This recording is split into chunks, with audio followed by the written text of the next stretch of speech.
supaya kita ingat betapa besarnya perjuangan beliau-beliau ini, Imam Tirmizi, Imam Bukhari, Imam Muslim.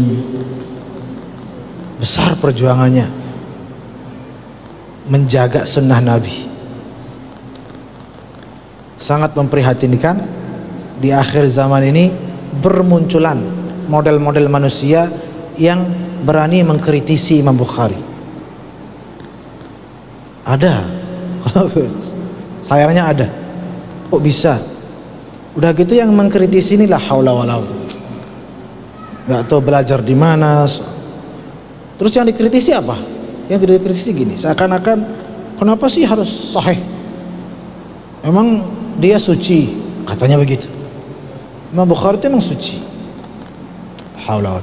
Udah capek-capek kesana kemari mencari orang-orang yang betul-betul jujur, alim, untuk menyeleksi mana yang betul-betul akurat daripada hadis Nabi, supaya diambil manfaatnya oleh generasi berikutnya. Dikritisi kayak gitu oleh model-model kayak gitu. Alhamdulillah. Udah gitu katanya begini lagi, nggak mungkin, masa dalam 6 tahun berapa belas ribu hadis. Terus dicoba mengkalkulasikan, ada itu saya lihat di YouTube. Dia bilang coba kita hitung, katanya 6 tahun 16.000 hadis, dihitung. Wah, mana mungkin, itu per menit saja sudah berapa hadis, baru kebagian waktunya. Terus kapan naik ontanya, katanya kapan ada itu, kapan jalannya, kapan minum makannya, kapan tidurnya, dia bilang gitu. Dia bilang nggak masuk akal, dia bilang. Udah gitu dia mengkritisi kayak Imam Syafi'i yang sholat dalam kitab-kitab kita baca manaqibnya, termasuk Imam Bukhari, sholat dalam sehari 1000 rakaat. Mana mungkin, mana ada waktu cukup, katanya.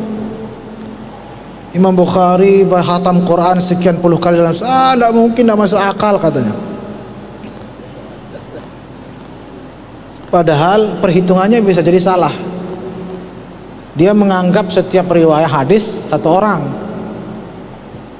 satu hadis saja. Pergi ke orang lain jauh, ambil satu hadis. Kan belum tentu begitu.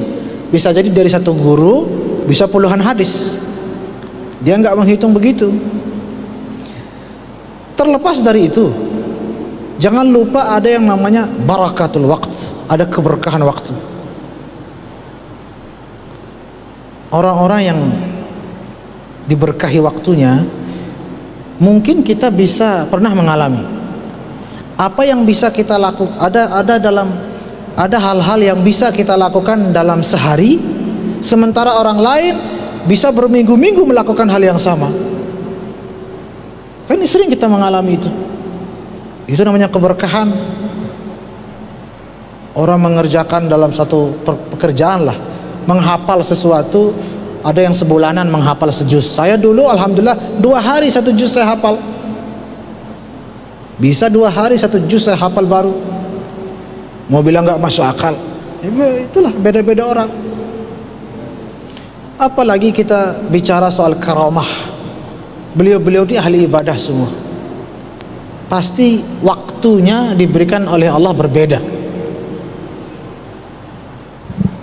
Tadi kan kita sudah bilang, orang yang berzikir itu penuh cahaya.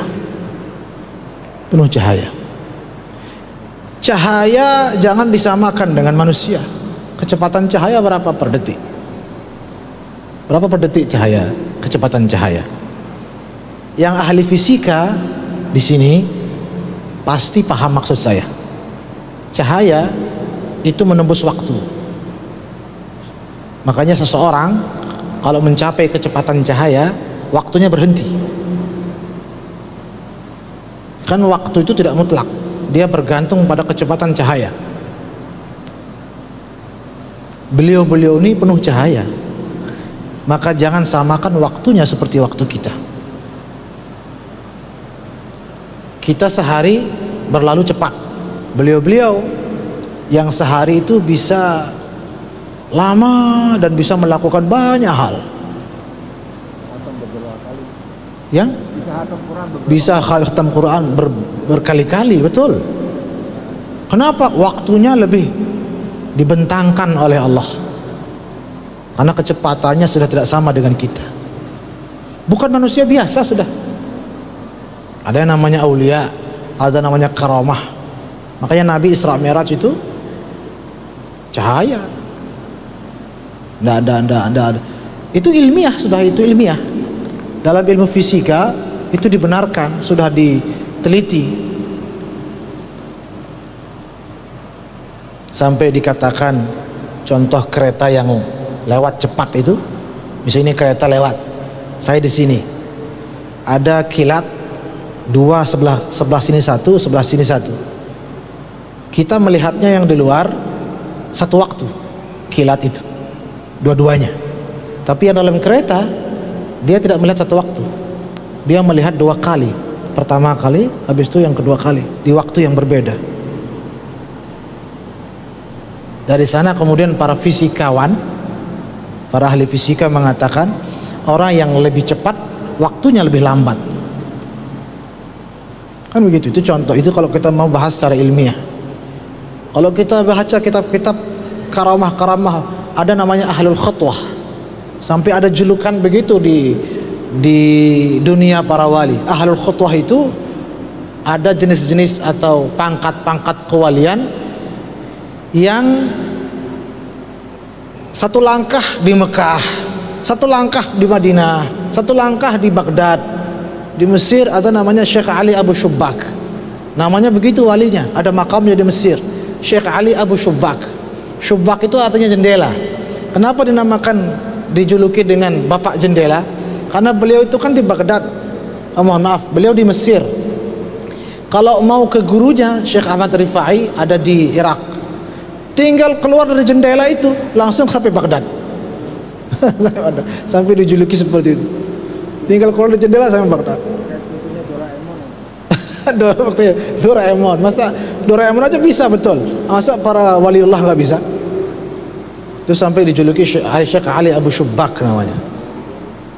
Jadi orang yang mengkritik-kritik itu tidak pernah tahu tentang kekuasaan Allah. Dia hanya tahunya keterbatasan manusia seperti dia. Dia nggak tahu manusia-manusia lain yang diberikan banyak kemuliaan-kemuliaan oleh Allah Subhanahu wa ta'ala.